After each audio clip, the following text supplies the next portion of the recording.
అండి. నేనైతే కువైట్ నుంచి ఇండియాకి వస్తున్నప్పుడు మా ఆయన లగేజ్ ప్యాక్ చేస్తున్నారు చూడండి. నేనైతే కువైట్‌కి విజిట్‌కి 3 మంత్స్‌కి అయితే వచ్చాను.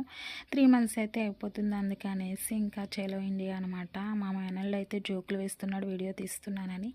ఇంకా ఫైనల్‌గా కువైట్ ఎయిర్‌పోర్ట్‌కి అయితే వెళ్ళిపోయాను. బోర్డింగ్ పాస్ అన్నీ అయిపోయిన తర్వాత ఫ్లైట్ అయితే ఎక్కిస్తాను.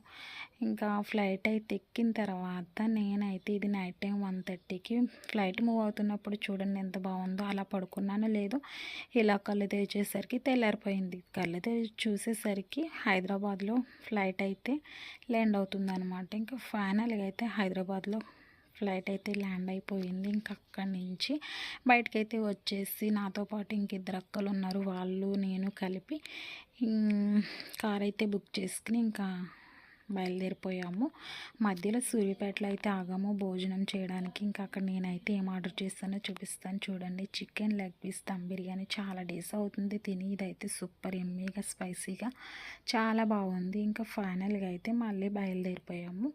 నైట్ ఇంటికి వచ్చేసరికి నాకైతే 7 అయ్యింది. ఇంకా హైదరాబాద్లో దిగినప్పటి నుంచి ఫోన్లు ఇంటి దగ్గర నుంచి మా అమ్మ నాన్న మరుదులు ఇంకా అందరూ అనమాట. ఎప్పుడు వస్తున్నావు, ఎన్ని గంటలకు వస్తావు ఏంటి అనేసి. ఇంకా పిల్లలు వచ్చి అమ్మ ఎక్కడున్నావు ఏంటి వచ్చేసావు అంటే ఇంకా దగ్గరలో ఉన్నాను అనేసరికి వాళ్ళైతే ఫుల్ హ్యాపీగా అయితే ఫీల్ అయ్యారు. కానీ ఇంటికి వచ్చినప్పుడు అయితే వీడియో అయితే తీయలేదు వాళ్ళని. ఇంకా వీడియో నచ్చితే లైక్ అండ్ సబ్స్క్రైబ్ షేర్ చేయండి. Thank you for watching.